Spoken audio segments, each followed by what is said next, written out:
ये जो बशीर मेमन साहब के जो इल्ज़ामात हैं उसका हुकूमत की तरफ से भी जवाब दिया गया है और शहजाद अकबर साहब ने उनको लीगल नोटिस दे दिया है, फ़रोग नसीम साहब ने भी उनके इल्ज़ामात की तरदीद कर दिया। लेकिन आज तहरीक इंसाफ के कुछ रहनुमाओं ने प्रेस कॉन्फ्रेंस की और उसमें उन्होंने ये दावा किया है कि जो बशीर मेमन साहब हैं ये मुस्लिम लीग नून की हुकूमत के बहुत ही करीब थे और उनके बड़े खासुल खास थे।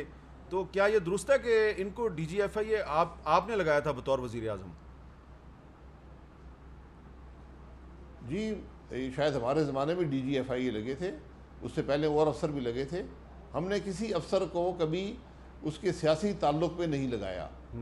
और बशीर मेमन साहब मुझसे याद नहीं है कभी कोई मुलाकात हुई हो। एक मुलाकात को उन्होंने ज़रूर जिक्र किया है और कोई टेलीफोन मैंने कभी बशीर मेमन साहब को नहीं किया कि फ़लाने को गिरफ़्तार करें या ना करें। बशीर मेमन साहब की मेरा ख्याल है 30-35 साल की सर्विस है, 22 ग्रेड में रिटायर हुए हैं, पुलिस के आला तरीन ओहदे पर रहे हैं, उनकी शोहरत से पूरा पाकिस्तान वाकिफ़ है। तो जो ये उनकी बात की जो तरदीद करने वाले हैं, इनकी शोहरत से भी पूरा पाकिस्तान वाकिफ़ है। इनके क्या हालात हैं और बशीर मेमन साहब के क्या हालात हैं। यहाँ पर मेरे ख़िलाफ़ 15 से ज़्यादा इंक्वायरीज नैब की हो चुकी हैं, उसमें कोई कंप्लेनेंट नहीं था। तो आज इस मुल्क का एक IG जो अभी रिटायर हुआ है, DGFI रहा है, उसने एक बड़ी खुली कंप्लेंट की है। हमें उम्मीद है कि अदालतें इस पर नोटिस लेंगी। अगर नवाज शरीफ के अकामे पर अदालत सो मोटो नोटिस ले सकती है, तो आज इस मुल्क का एक आला अफसर कह रहा है कि मुझे मुल्क के वज़ीर-ए-आज़म ने कहा, उसके अहलकारों ने कहा, उसके मुशीरों ने कहा कि तुम सुप्रीम कोर्ट के जज पर मुकदमा बनाओ।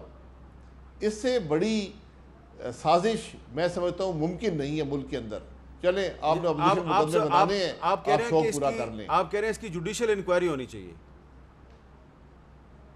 जुडिशल इंक्वायरी नहीं, इसको तरीका ये है क्योंकि मामला सुप्रीम कोर्ट का है।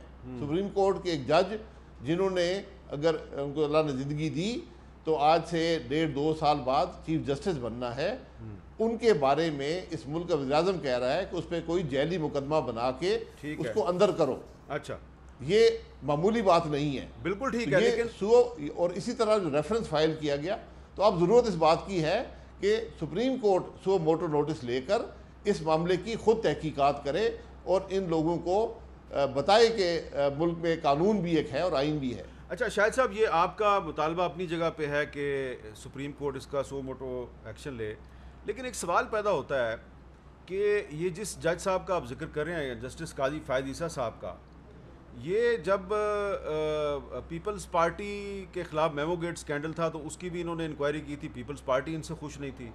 फिर जब ये सुप्रीम कोर्ट में आए तो आपकी पार्टी की हुकूमत थी, तो कोयटा में एक बहुत बड़ा बम धमाका हुआ था, उसकी जब इन्होंने इंक्वायरी रिपोर्ट पेश की, इन्होंने ख़ुद उसकी इंक्वायरी की थी, तो आपकी हुकूमत के जो वज़ीर दाखिला थे चौधरी निसार अली खान साहब, उन्होंने उस रिपोर्ट को मुस्तरद कर दिया और उन्होंने उसके ख़िलाफ़ एक रिव्यू पिटीशन फाइल कर दी।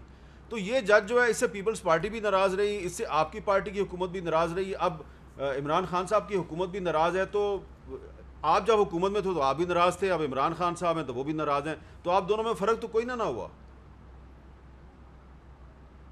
जी, कोई शहादत ले आए, कोई अफसर ले आए जिससे हमने कहा हो कि तुम काजी फ़ैज़ ईसा पे झूठा मुकदमा बनाओ और उसको गिरफ्तार करो। आपकी ठीक है, लेकिन आपके साथी थे चौधरी निसार अली खान साहब ने, छोड़ दें किसी और शख्स के बारे में, चौधरी निसार अली खान साहब ने प्रेस कॉन्फ्रेंस की जस्टिस काजी फ़ायद ईसा के खिलाफ, पूरी मीडिया के सामने प्रेस कॉन्फ्रेंस की।